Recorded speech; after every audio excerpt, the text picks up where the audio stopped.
Today I'm thrilled to welcome a true legend of music production and mixing, someone who has had a huge impact on the sound of some of the biggest artists in the last 30 years. He's worked with everyone from Trent Reznor and Nine Inch Nails, Marilyn Manson, Gwen Stefani and No Doubt, and Depeche Mode, to name just a few. He's a master of combining that rock sound with the electronic world, and the music he's created has been synced to some of the biggest TV shows like Grey's Anatomy and One Tree Hill. His name is Sean Beavan, and I'm honoured to be interviewing him today, going into some really interesting insights as to what it's like to live in the Hollywood Hills with Marilyn Manson, how to work with different singers and the egos, and the true role of a music producer, to really nuts and bolts mixing techniques and how to keep things clear when you've got so many different things in the mix. So regardless of genre that you're producing, there are some insights in this interview which will instantly up your game. He's also got his own current band 8mm with his wife Juliet, and I've linked to all the music I mentioned below this video, so make sure to check it out. Without further ado, let's meet Sean. Welcome, Sean. Where do I even begin? You've got such a massive track record working in the industry. You've worked with so many artists, from Marilyn Manson, No Doubt, Depeche Mode. You know, where would you begin, I guess, in a recount of how you got into music and then how that transitioned into production and mixing? I think, like everybody, you know, I started out as a kid listening to the radio and just became fascinated by, you know, what made different artists sound different. And, you know, I started to see the parallels of certain producers working with certain artists and the kind of things that they brought to the table. I just became, like, because I was so fascinated by music, you know what I mean, like as a kid. So, you know, and I think all of it was I wanted to make music, and then I needed to know, like, how to do it, you know what I mean? And I really followed the trajectory of, because there's several ways, you know what I mean? You decide to be an engineer or whatever, and you go work, you try to work at studios, and, you know, you work that way. I decided to go the Todd Rundgren route, which was be a musician myself, work with other musicians, help them come up with their ideas. And I just thought that was the best way to get into the industry, especially from where I was from, which was Cleveland, which wasn't like a mecca for music production at the time. You know, it's like if I lived in LA or New York, I might have done it a different way, but, you know, that was the way. And we had a really nice music scene in the 80s, and that's how I met Trent Reznor. And it kind of all happened from there. He played keyboards on my demos. I mixed his demos, and then, you know, he became Trent Reznor. So, yeah. Oh, and then just walked into it. So did you play any musical instruments when you were a kid? Did you have any like formal training? I played guitar. We had a really great like jazz guitar teacher, and then I didn't really like guitar, and I started singing in bands. Just because the guy that was going to sing for me in my very first talent show at 11 years old, he kind of chickened out from singing, so he made me sing, and I sang, and girls were like, "Oh, Sean," and I went, "I think I could do this." Yeah. So I started singing, and then I always wanted to play bass, but my best friends were always the bass players in the bands. But finally, I kind of went off on my own and picked up the bass, and that's what I started playing in the 80s, and that was my main instrument, fretless bass. And who would have thought a young man getting into music because girls like him? Unheard of. So how did you, going from there playing in bands at school and having a great jazz guitar teacher as well, how did you meet Trent Reznor and start working together? Because I got the impression that was like the beginning of your career, I guess, over and above. It was definitely the, I think, like anybody, like I started, I think I did an internship when I was at college at a studio, but at the time I'd been playing in bands in Cleveland, you know, for quite a while. And I think, like everybody, I really literally read a lot of stuff about Todd Rundgren. You know, as a kid. And so I started playing in, like, you know, playing music, playing in bands, playing in my own music, and hanging out, like, in clubs, and, you know what I mean, and finding like people that were like-minded, you know what I mean? And expressing an interest in what they were doing, you know what I mean? And being a supportive member of a musical community. Luckily for me, we had a very supportive musical community. That's where I met Trent. There were two rival bands in town, Exotic Birds and Nation of One. I was in Nation of One. He was in Exotic Birds. I started mixing them live because I was always interested in being on both sides of the glass, you know, engineering and playing. So I mixed his band. You know, he played a couple times with my band. Like we just, you know, we kind of hit it off that way. So when I asked him to do my demo tapes, he came in to listen to what I was doing demo-wise in the studio I was working at the time. And he thought it sounded really good. And he was like, do you want to mix my demos? I'm almost done with them, whatever. And I said, fuck yeah.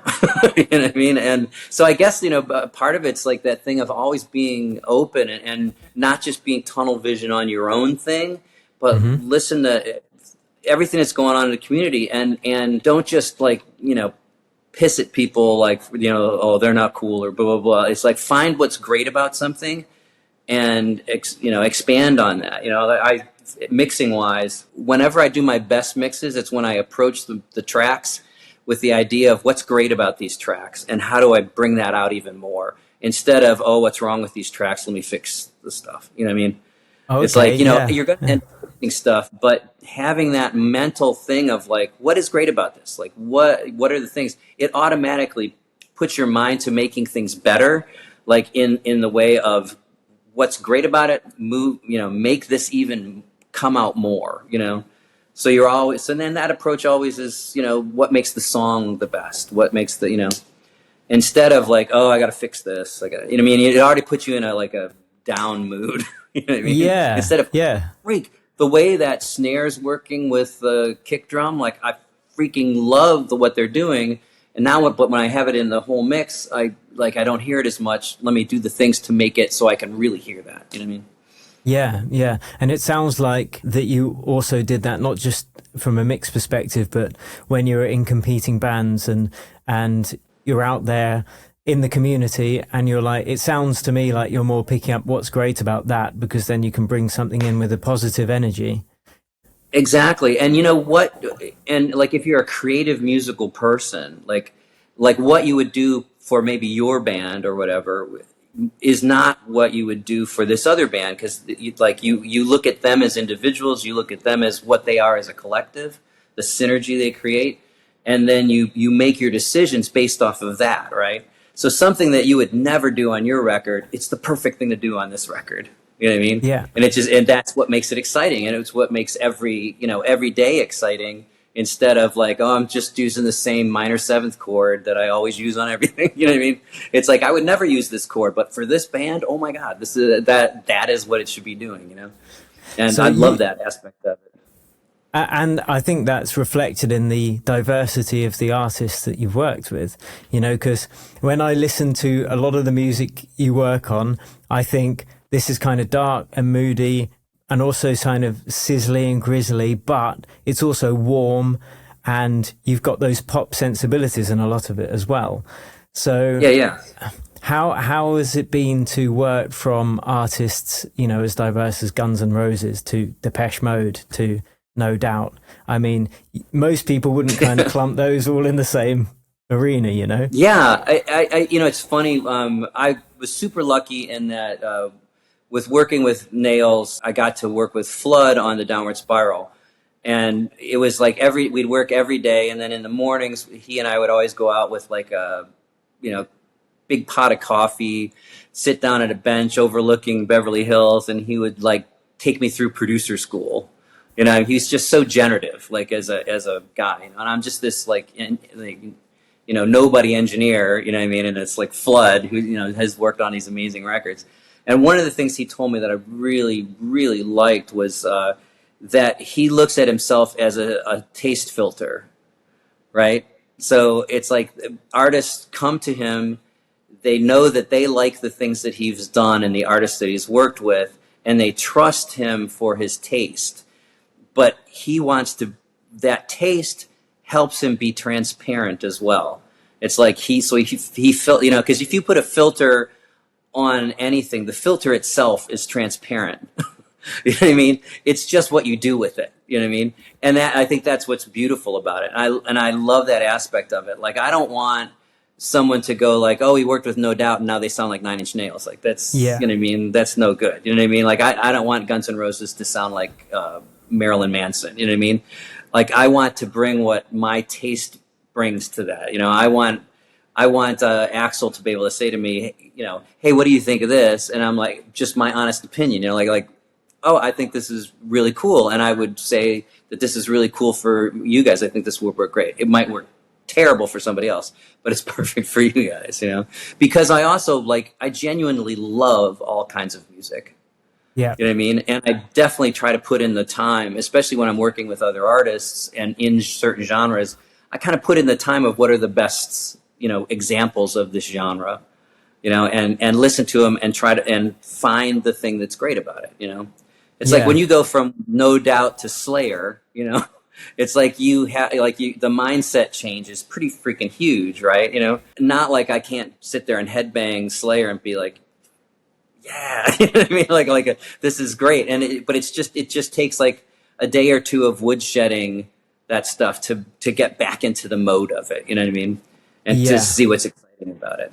You know? So do you think having that broad taste in music just gives you better the ability to discern what's good and what's not, even in one genre, having that broad taste? Because do you get the influences from the others and you can say, okay, I can see how this is applicable in that genre, and having that broad taste yourself makes you a better. I think the main thing is it's like in broad taste or whatever, it's also like, what are your reasonings for it? Like, if my reasoning for having a broad taste was like, oh, you know, Taylor Swift sells huge amounts of records, so therefore it's good, so I'm going to do what that does. It's like, that's not what my taste is about. My taste is like, do I hear this stuff? Does it affect me emotionally? Like, what's the thing about this that makes me go, I love music? You know what I mean? Like, I love what it does. I love the emotion it causes. You know what I mean? The thing it brings out, the universal language that it is, you know what I mean? The way it affects people, the catharsis it brings, right? And I think it's just that openness and the empathy that becomes super important. So it's like a broad taste in music, as long as it's for the right reasons. You know what I mean? Yeah. Not for, oh, I'm going to, I can make more money because this is selling more or whatever. It's like, no, this is why I got involved in music, like the catharsis. You know, when you see like all these people at a Chapel Roan concert, like just screaming the lyrics and crying and like throwing their hands up in the air and jumping when the drop hits and stuff. It's like, this is what you get involved in music for. You know, I mean, it was the same thing I saw in Nails concerts and Marilyn Manson concerts. It's like you see 15,000 people realize I'm not fucking alone. Yeah. You know, and that's what you do music for. You know what I mean? And it's like, it's not just lyric based, because, you know, it's like raves, you see people dance, you see people enjoy themselves, you know what I mean? The drop hits and everyone just rejoices, you know what I mean? It's that communal experience. It's freaking amazing. Like, that's why we do it. You know? Yeah, absolutely. An interesting point you made there. So you started out in Cleveland, and that's where you met Trent, but then you're sitting with Flood in Beverly Hills. And I read somewhere, and correct me if I'm wrong, that you moved to Beverly Hills, which I have to say I went to for the first time a couple of weeks ago, where we met David. And oh, what a beautiful place. So how did you end up going? It's incredible. So how did you end up going from Cleveland to the Hollywood Hills? And do you think that was the right thing for your career? Because that's a real hotspot, right?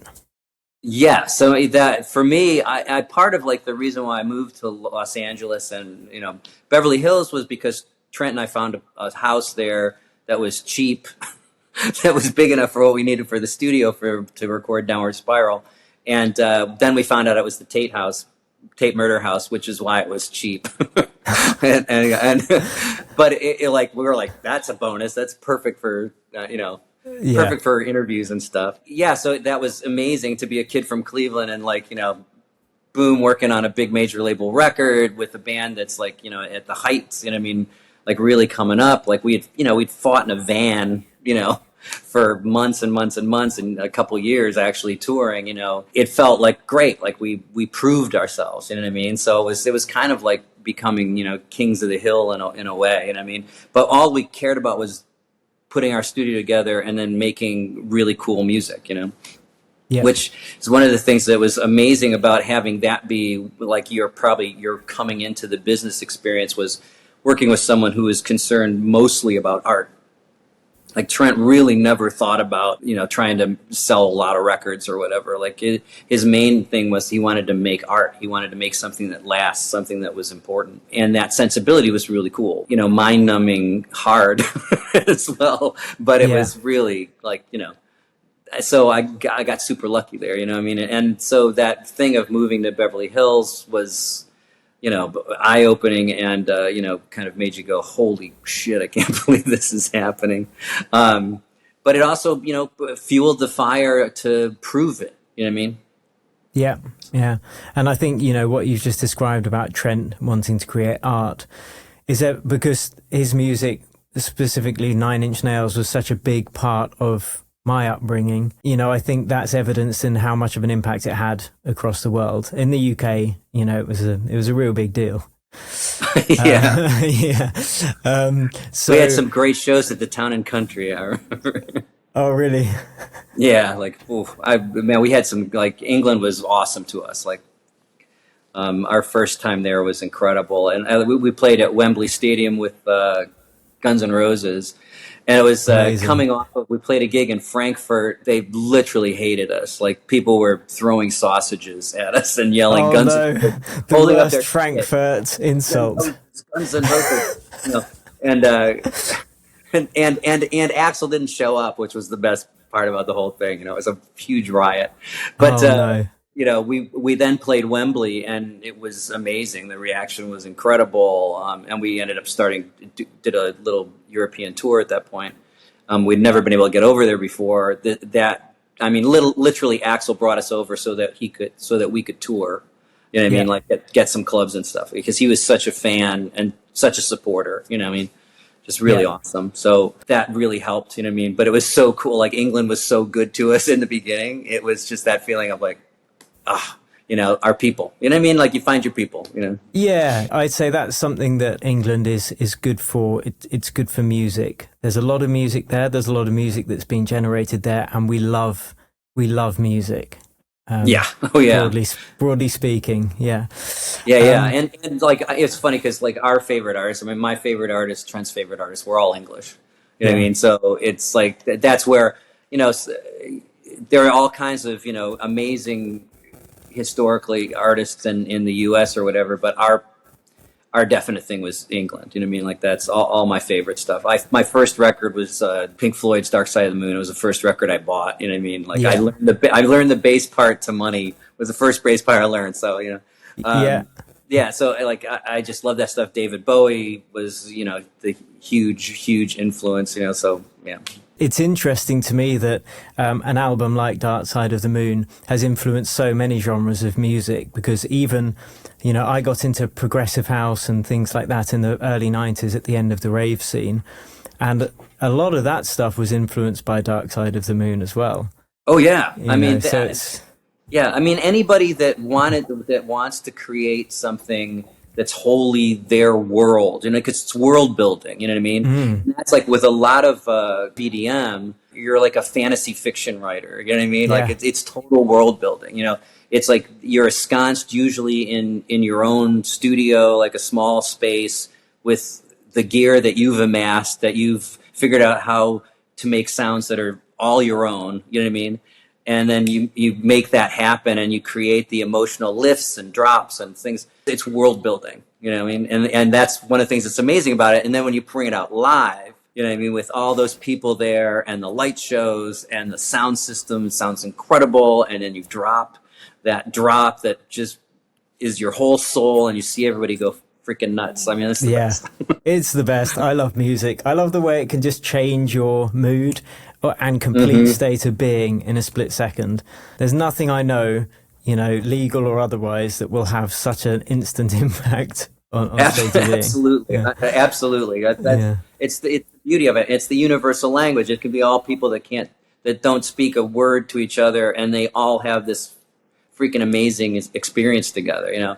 Like, I mean, that's one of the things for me being like, I love doing live shows. I started out like engineering in studios and doing live gigs to really make ends meet, you know what I mean? Like, and mixing live shows. And I fell in love with doing things live and just that experience, you know what I mean? And it's like, I still do live shows, you know, I'm on the road with Filter, you know, this last year I've been out, you know, we were in Europe for 2 months last year, or 2 months in the spring, I think. Yeah, 2 months in the spring. And I just love it, you know what I mean? Like, whether it's rock or EDM, you know, it's like, it's super fun, you know? Yeah, absolutely. So you've been producing for a long time now, and mixing and engineering, both live and in the studio. And that's meant working with a lot of people. And have you got any tips for anyone working with artists, perhaps helping produce existing artists? Any tips for working with them in the studio? Because I know that sometimes you can bump up against egos. You've kind of got to be able to influence things creatively without completely alienating the other people you're working with. So have you got any tips and pointers you've picked up over the years? Yeah, I mean, probably the most useful thing was I was a psychology major in college. Okay. It's really helpful.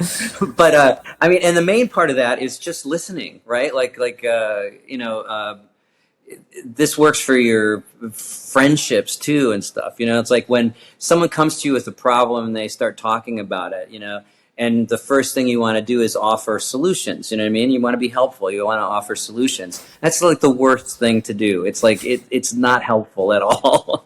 You know what I mean? You have to listen to them, right? Like, listen to them, make sure they know you're listening, right? And don't think about what you're going to say next. Just listen. You know what I mean? Listen to what they say. When they get through saying what they want to say, ask them a question about it. You know what I mean? So that they know you are listening and that you've given them room to expand on it.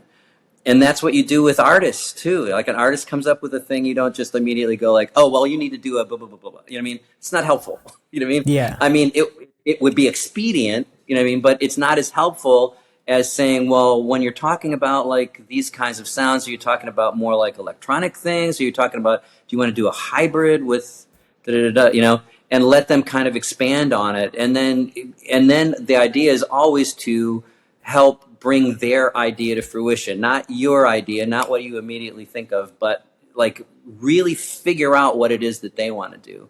And then help them do it, because you have the experience, you have the know-how. That's why you're there. You're there to be a sounding board. And then when they ask you, well, what do you think about it? Then you give them your thoughts or whatever. You know what I mean? Yeah. And so that to me is the easy thing. You know what I mean? But it's one of the hardest things to develop, the capacity to listen. You know, and as well as empathy, you know what I mean? Like put yourself in their place, you know what I mean? And don't think about what you would think about as an artist. Think about their body of work, the things that they're trying to accomplish, because you've been listening to them, you know what I mean? And then be in that mindset. I'm a totally different artist creatively when I'm working with, you know, one person versus another person, you know what I mean? Yeah. Because I'm in their head. I'm trying to be in their head. You know what I mean? I want to help them make their best record. I don't want to make my record. I don't want to, you know what I mean? Like, I want to make their record. It's like, if I'm making my record, I want to make my own record. You know what I mean? Yeah.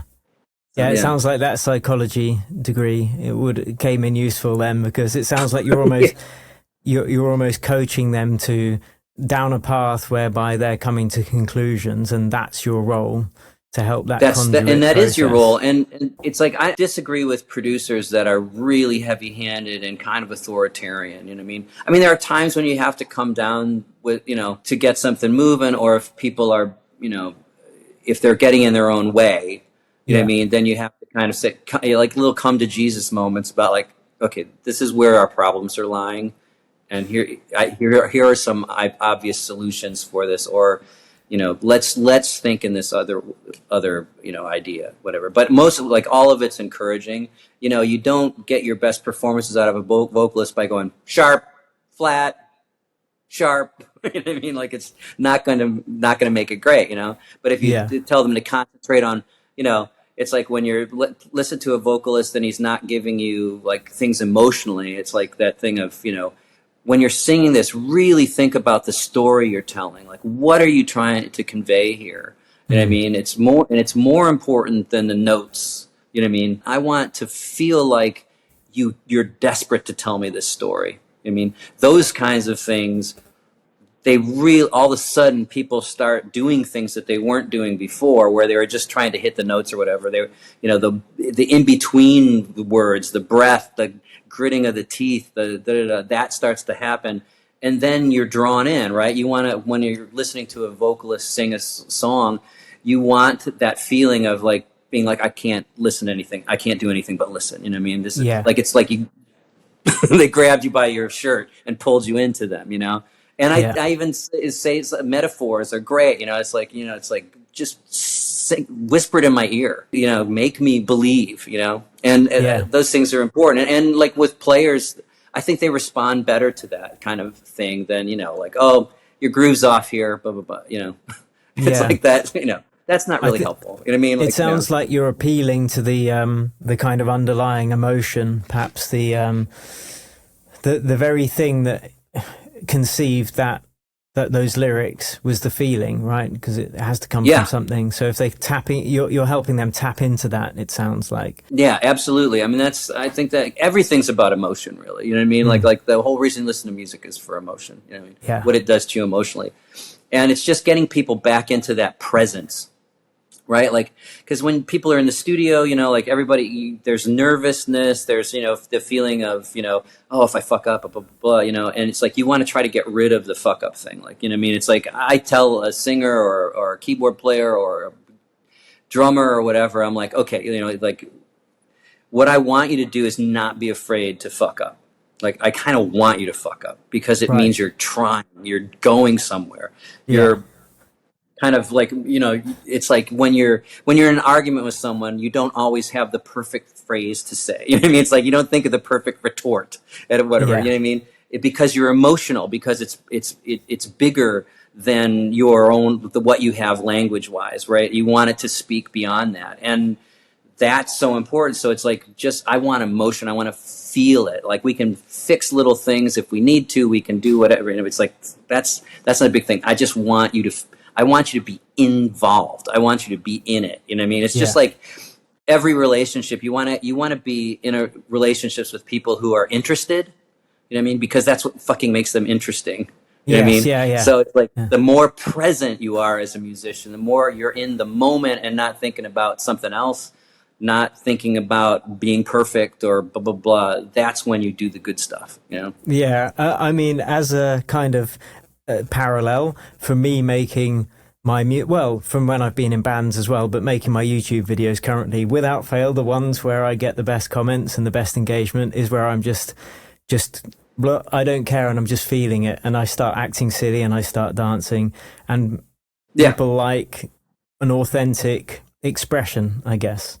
The only authenticity, like it's like cliche at this point, but it's like it's the thing that matters. You know what I mean? It's like, you know, the reason why, you know, Taylor Swift and Chappell Roan are speaking to so many young women is because they're authentically themselves. Like the lyrics, the way they put the music forward, this is who they are, and they really the audience experiences it. You know what I mean?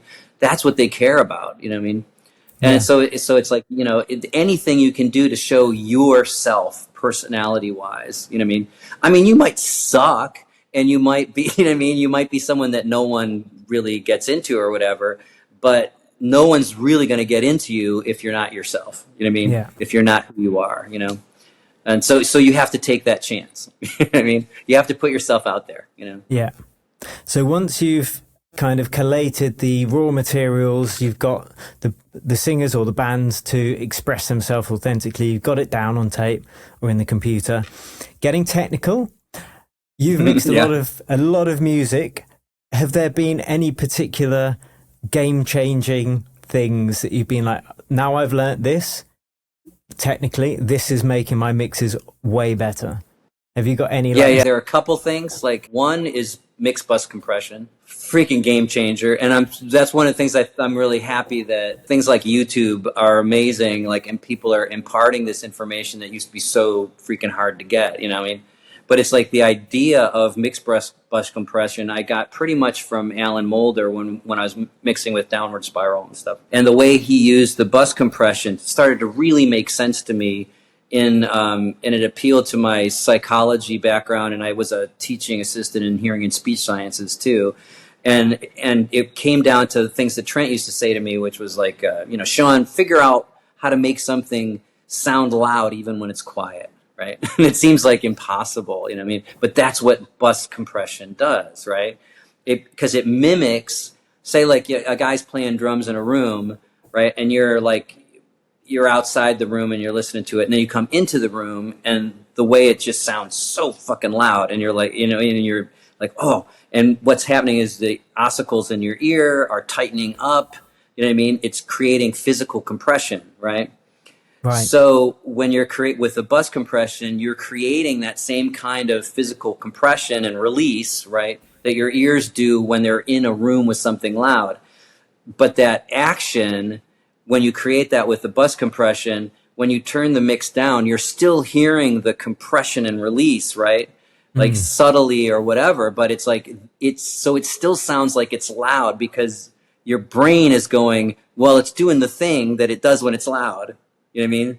And like, that's just freaking genius, right? Like it's one of the best things in the world. You know, for me, that was like a huge game changer, just learning how to use, mixed bus compression, to create that sensation, Yeah. So that's what it does for me anyway. The fast release, like kind of long attack time, fast release, FET compression, kind of vibe, amazing. Yeah.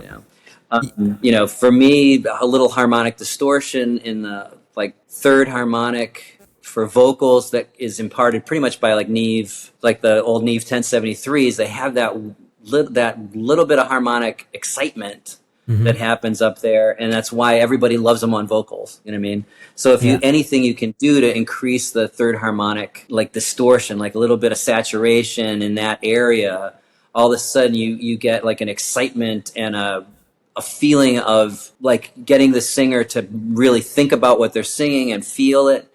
It enhances that, Right. Like I don't know why that does that psychologically, but it does do that. So I definitely tend to do that there, where with bass, I'll tend to excite and saturate the second harmonic because that makes it speak in more like generalized in speakers better, so it's like with low end, I kind of like get a little second harmonic distortion going on the bass, like, with, like you do with 808s, it's like everybody saturates the 808s, and what that's doing is giving us more distortion in the second harmonic, which then makes it speak through smaller speakers better, Yeah. Love it. Mixed bus compression, third order harmonics on vocals and second order harmonics on bass. I'm going to go and play with all that again. But when I was starting producing in the 90s, just as a kid, out of passion, it was always listening to things like Nine Inch Nails. It's like, I try and make my things loud and they just distort and it's bad and we're clipping. How do they get it sounding loud?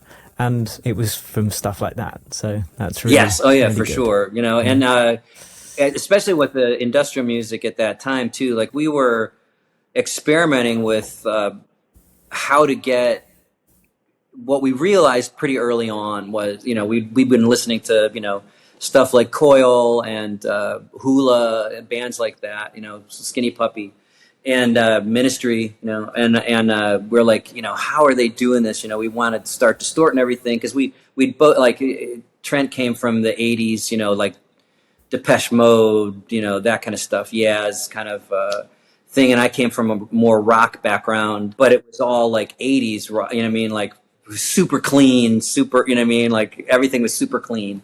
But we started falling in love with the distortion and stuff. And Trent said something brilliant to me early on, because I was so kind of locked as I was mixing stuff into making everything as clean as possible or whatever.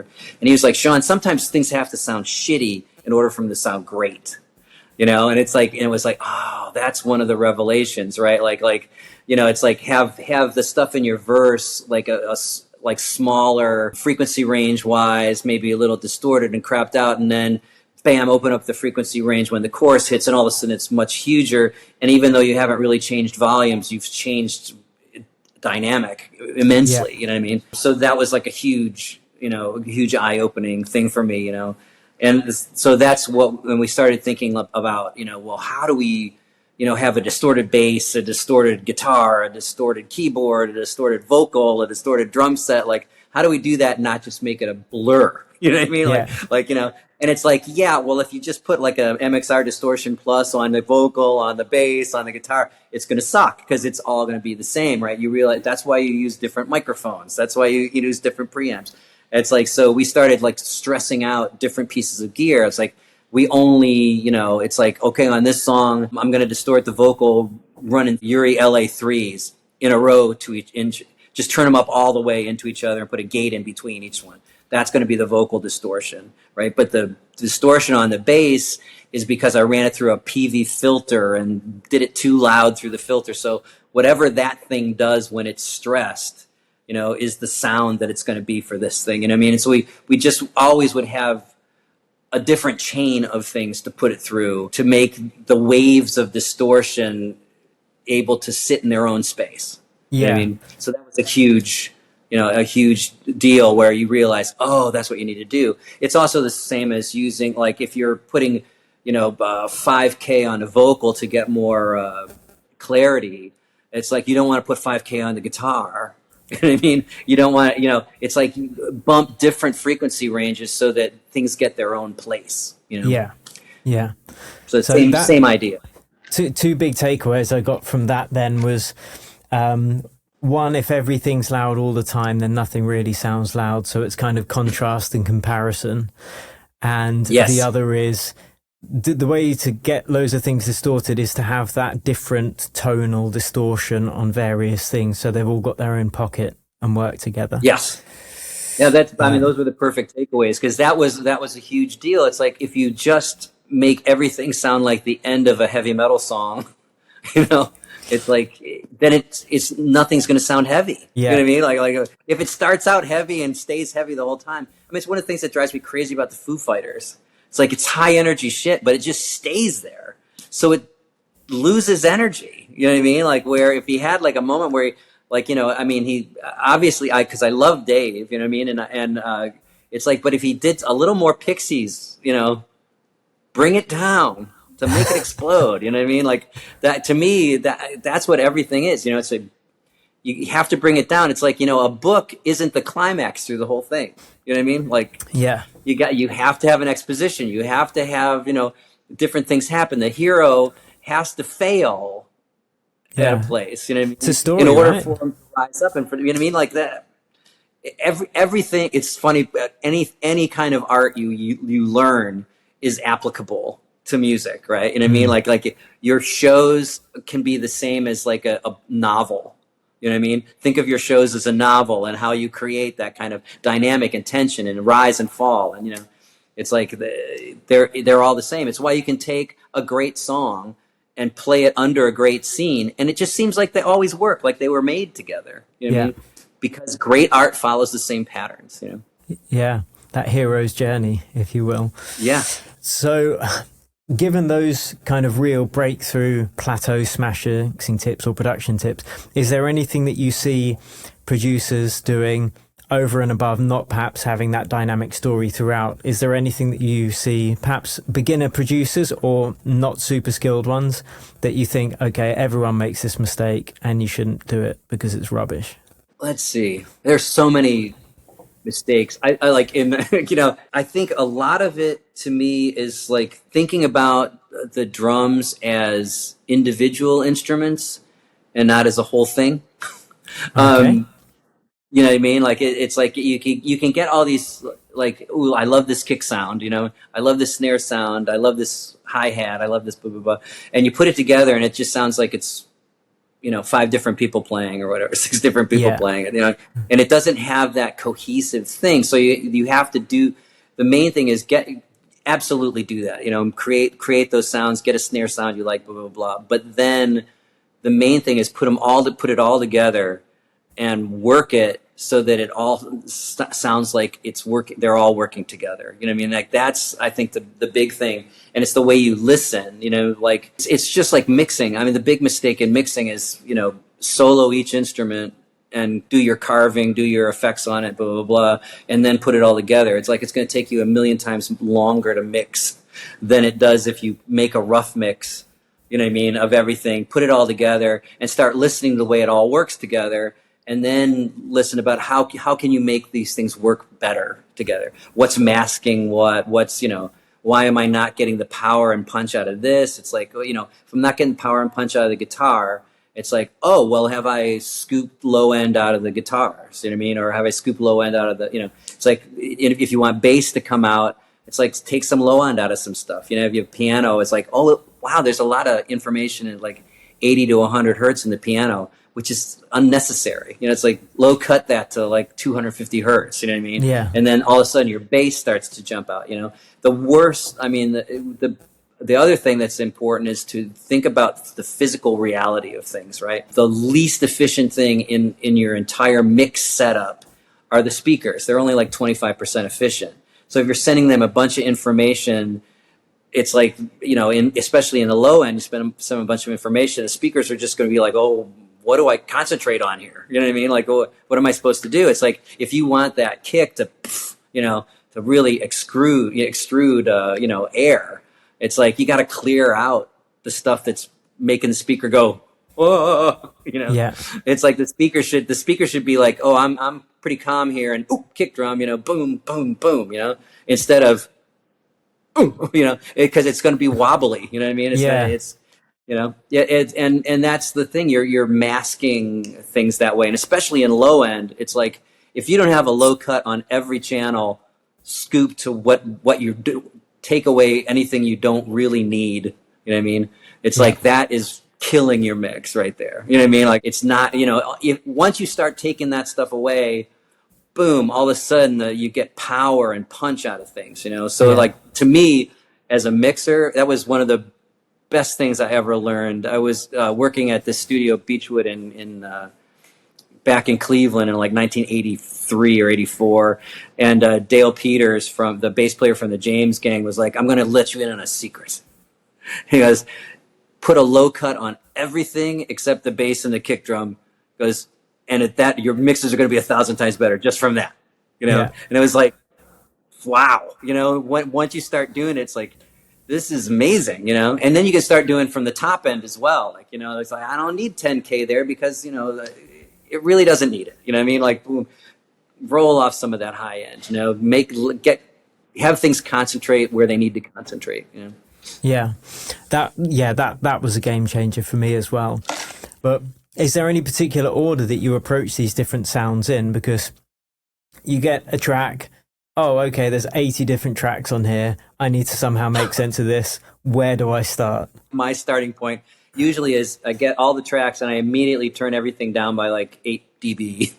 You know what I mean? Like pretty much, because it's like I like it so that I'm not going to be crushing my plugins or whatever. You know what I mean? I find that the more headroom you have, you get way more headroom that way, especially if you're bussing things into like, drum buses, vocal buses or whatever, you just get way more headroom when you turn everything down, because you'll get tons of volume, no matter what. And I like to have my faders around 0, like if I can, you know what I mean? Like it's like that's kind of the most versatile place to have them.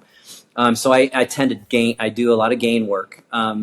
And while I'm doing my gain work, and I usually do the like global at first, right? And then I bring up a little rough mix of what's there, to hear how it kind of all relates. And then I fix things I need to fix, like, oh, I know I'm going to go through, like, say it's a live drum track. I know I'm going to go through and bring down the volume or just cut out everything that's not when a tom hits. You know what I mean? Yeah. So I'll go through tracks like that. But I find in that kind of just preparing the tracks for mix, I tend to do my solo listening like that, so I know what's there. So I get familiar with the track. Now that's usually about like an hour's worth of stuff before I start mixing. But that gives me that like kind of individual time with the tracks to hear what's going on. I'll hear like a thing in the snare drum that I'm like, oh, that's cool. You know what I mean? Like I like what that's doing. I don't want to lose that, or I want to keep that in mind, or a thing that a bass sound. It's like, oh, that's like the way that grind happens in the chorus. That's really cool. I got to remember that so that I make sure that comes out, and I'm not changing that too much. Because a lot of times if you go in and you just start EQing from soloing, you end up creating this thing where all the cool mid-range stuff that was happening in that bass now has to go away because you have to have it compete with all the high end that you've added on the drums or all that, you know what I mean? Like, sometimes that stuff's necessary, but like, I like to try to make it so that unlike like the Tom Lord Alge school where you grab it and you make it sound like Tom Lord Alge, you know what I mean? I tend to like, try to listen to the tracks that are there and why they recorded them like that, and then work from that, you know what I mean? And listen in a more subtle way. When I'm EQing, I don't EQ subtly, but I try to maintain the character of what was there originally, right? Yeah. Because especially in electronic music, I think it's freaking huge, right? You know what I mean? Like electronic music, you're going for these meticulously boutique crafted sounds, you know what I mean? That you guys have spent hours and hours on, you know what I mean? And it's like, you don't want to just, I'm going to replace that with my favorite snare. You know what I mean? It's like, that's just, to me, that's the height of arrogance. You know what I mean? So, and it's much more interesting as a engineer to work with something that it's not necessarily where you would normally go to, but what it leads you to is so much more interesting. And I think that what you just said harks back to what you were saying at the beginning about focusing on the positive things before the negative, and say, oh, that's really cool. I'll remember to make sure that's got a place in the mix, rather than going in straight away like, I've got to take out that ringing frequency and, whatever it is. Yeah. It's funny because sometimes that ringing frequency is the character that builds the mix, you know what I mean? Like, but I mean, and then sometimes you just grab that single EQ and notch the fuck out of it, you know what I mean? Like it just depends on if it's working or if it doesn't work, you know what I mean? If it's adding character to the song or if it's, taking it away, and I think those are all the things that if you keep that stuff in mind, it's great. It's so hard to keep that perspective when you're mixing, right? Because you're in the technical mode, you know what I mean? Your brain is kind of tends to move toward, I got to fix this, I got to clean this up, but you know what I mean? Like so it's a constant reminder. Sometimes you have to do stuff. Like I used to have this little boom box on the side, and I'd have it so that I could switch to it. And the boom box was like that thing where you only really hear the big things you do. Like I'd switch that from FM. I'm like thinking, is there enough 3K on the snare drum, or you know what I mean? Like the things your brain gets into. I hit that boom box, listen to the boom box, and go like, oh, the chorus just doesn't get bigger. Yeah, you know what I mean? Like, it automatically switches me to producer brain. Like the thing that actually matters was the thing that actually mattered. You know what I mean? Like so it's like, shit, the guitars are so low. Yeah, that's where it's fucking. You know what I mean? Like, it works now. Like, the chorus comes in, I hear it, or that piano sounds tinny, and it needs to sound grand. You know what I mean? Like, okay, That sounds like an artist on a painting with the magnifying glass, and then just going, hang on a second, and then just stepping back and looking at the painting. You're like, oh, okay.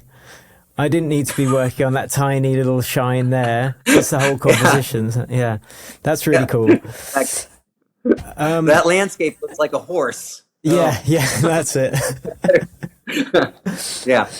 No, it's like it's funny those little tricks. I remember like a Chuck Ainley thing where he was saying like when he's mixing, he likes to have a magazine and a telephone, and like in the middle of the mix, a telephone rings. He needs to take the call. He just like keeps it running, picks up the phone, turns around and starts talking on the phone or whatever. And he goes, and immediately I'm like, oh God, the lead vocal's completely in the wrong space. Like it's not in your face enough. I need to fix it. You know what I mean? Like that, or turn around, read the magazine, stand in the doorway. You know what I mean? Like whatever gets you out of if you've been thinking in one way for like 30 minutes, get the out. You know what I mean? Like do something to change that mindset, because you make all your best decisions more quickly. You know, once you've studied and you know what you're doing, you know what I mean, then you make all your decisions best when you make them fairly quickly. You know what I mean?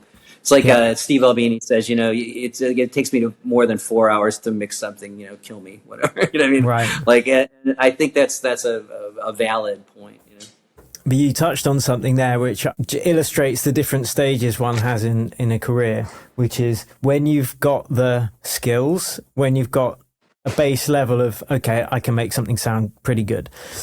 Trusting that quick instinct is one thing, but when you're just starting out, is that suggesting that actually focusing on more deep work and being in that mindset for a longer time is useful? I mean, yeah, when you're starting out, the hours are all useful. You know what I mean? Like, no one starts out great, you know what I mean? But if you start out with the attitude that and I think almost all of us, like the people who get involved in this gig, the one thing that we all have in common is when we start doing this stuff, time goes away. You know what I mean? You just all of a sudden realize, oh my God, I haven't eaten for 12 hours. You know what I mean? Like that's, it goes away for you. You know what I mean? Like I like editing drums. Like I could do that forever. I love it. You know what I mean? Like I just, that focus, blah, blah, blah. It's like, use that to your advantage. Like especially when you're like, learn how to use a compressor, like play with it, do that. You know what I mean? Like spend that time. And especially if you have the time, you know what I mean? Like, you know, it's like when you're doing client work, you don't really have as much time, but that's one of the great things about doing this is we can do our own stuff. And that's when we can spend, you know, 15 hours on this snare drum and then get away from it and then come back the next day and like, oh my God, I just went down a rabbit hole and it was terrible. But you learned while you were doing it, you learned so much, you know what I mean? And then what you've also learned right there is perspective, you know, how to like, you know, the weird thing about our ears, where they're very unlike our eyes. Our ears are very sensitive, but they also are very forgiving. So the longer you listen to something, the more you end up hearing, you know what I mean? That's why short bursts are really good. You know what I mean? Like, you know what I mean? Because you'll keep your perspective. It's like when you first hear something and you're like, oh, there's something wrong with that. You trust it. You know what I mean? But you know, a half an hour, 45 minutes of listening to the same thing, now your ears aren't hearing things the way people are going to hear them. You know what I mean? Yeah. So because they are very forgiving. You know what I mean? Yeah. So it's like being able to shift perspective is a super valuable lesson. But that's as valuable a lesson as spending, you know, 10 hours with graphic EQs, learning how those third octave graphic EQs affect things, as opposed to what a quasi parametric will do. You know what I mean? And learning what 250 hertz sounds like, as opposed to 1K or as opposed to 6K, and like why does 6.5K sound better on my snare drum? You know what I mean? But like 4.5K or 1.5K makes my kick drum sound like clear, but it sounds sterile. But when I pump up, 1.5 to 2K on the kick drum, now it sounds more aggressive. You know what I mean? It's like learning those things. You can't learn those things without doing. You know what I mean? Yeah. So, it's like spend the time to learn, you know what I mean? But then also, as you get better and better at this stuff, when like, oh shit, that's woof in the vocal is around 140 hertz, and you start, get your notch filter and like sit there and play with it and go like, but you turn it up and you hear the where all of a sudden it becomes a note and not just kind of low end, and you hear the note. That's when you yank that down. All of a sudden that sounds great. Like, you learn that stuff, like, you know what I mean? Like that, you have to take the time to learn it. Yeah. But once you know it, like, trust your ears and then go. Brilliant. So I want to be mindful of your time. I know we've got a few minutes left, and I want to touch upon the new, it's not a new project, but a new release that you've got coming out with Juliet 8mm. But before we touch upon that, a quick question about sync deals, because I know that you've worked on music that's been on One Tree Hill and Grey's Anatomy, and I know a lot of our viewers and our students are interested in getting sync deals. So is there any top level big stuff that you can say, this is a good thing to do, this is how you reach out to people? Any tips, basically?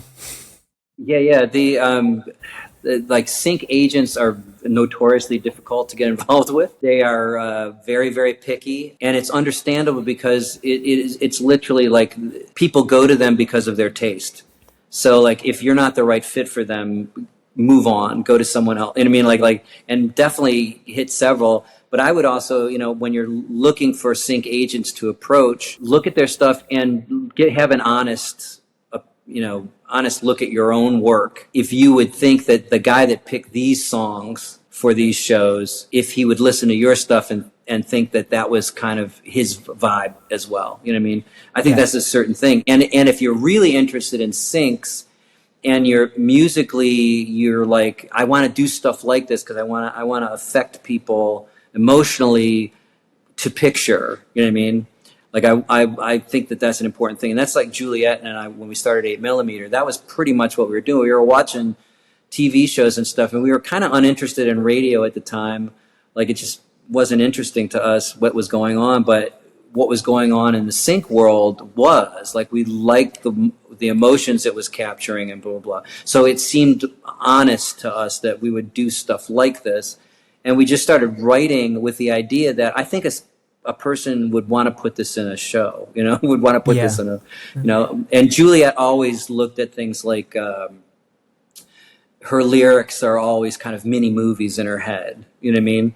So it just kind of lent itself to that. And if that's who you are, if that's what you're kind of about, then I would start watching my favorite shows, and say like, oh yeah, I would love to do a song like that for this montage or whatever, and start writing in that way, and then approach the sync agents that are, and a lot of times is when you approach sync agents, it's not easy to do. Sometimes you have to do seminars to get to know those sync agents, but they're the agencies are available online. You can look up what kind of stuff they've done. Utilize friends who might know people who know them or know, like that's, business is always who is helpful, and getting there again, like sometimes if you're just like a guy alone in his bedroom, like writing really cool music, it's like, okay, this is your comfort zone,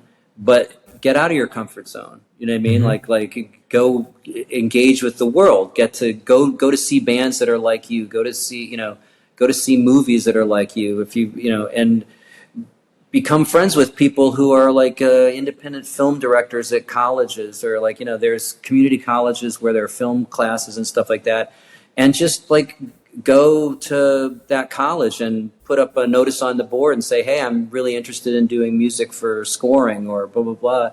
And I would love to collaborate with, anyone who is interested, but check out my SoundCloud, you know what I mean? But, it's like you have to get out there and you have to, and you have to kind of get out of your comfort zone and go for it. You know what I mean? Yeah. Like it's like, I think there was a point in my life where I realized that I was waiting for things to happen. You know what I mean? Yeah, I do. And, exactly. Yeah, and it just doesn't work that way. Yeah. You know what I mean? You have to go out there and get to know people, and people want to work with people they like. You know what I mean? So it's like, go out there and don't just go out there like with the thing of like, I have to make connections. I have to, it's like, go out there and make conversation, get to know people. Yeah. People want to work with people who are interested in interesting. Yeah, I love that advice. I mean, personally, I can think back to every conference or music production event I've ever been to has always been a net positive, even if it's like something comes up 4, 5, 6 years later. Yeah, and that's the thing about it, and that's a great point, because don't ever go with the idea that it's going to be immediately fruitful, because it isn't. You know what I mean? But eventually, this leads to this, leads to this, leads to this. You know what I mean? It's all of a sudden you're friends with 3 directors, and you're doing, you know what I mean? Like it like things happen that way, but it's by putting yourself out in the world. It's by showing people who you are authentically and being willing to put in the work. You know what I mean? And for people to know that you're a person who's out there. You know what I mean? Doing it. Yeah.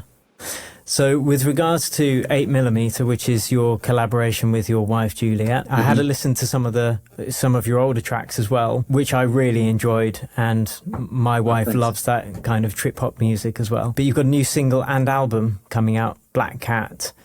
And yes. Did 8mm come about because of that, in that era of your career when sync was happening and you both found yourself inspired by film?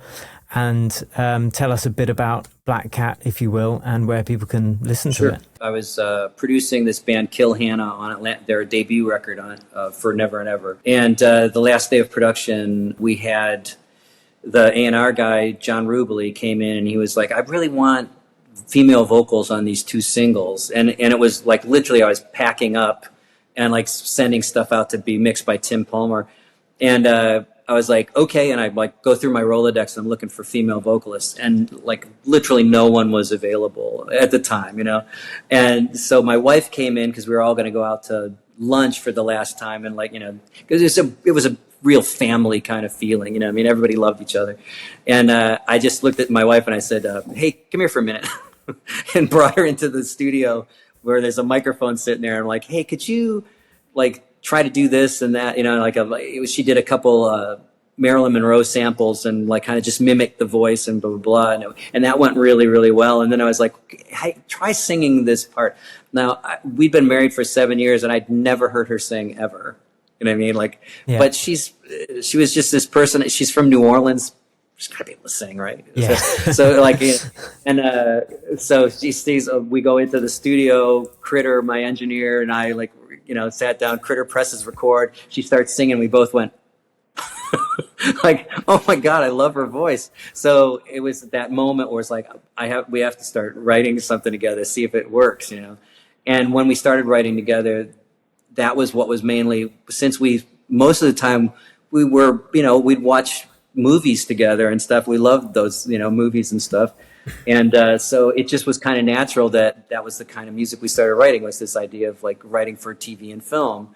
Yeah. And Juliet's always been interested in that kind of stuff too. So that's pretty much why we got involved in it. And it became a thing that we could do, like in times where I wasn't producing, it was something we could do together.